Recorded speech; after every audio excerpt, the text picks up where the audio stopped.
tutorial, we will teach you how to view a schedule for an entire group in Outlook. First of all, move to the Manage Calendars section and click on the Calendar Group icon. From the menu that appears, select the Create New Calendar Group option.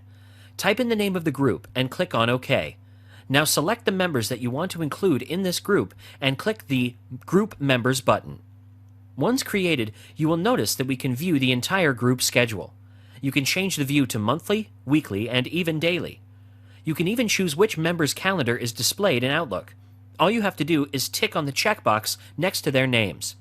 You can remove the complete calendar from the view or choose each individual in the group.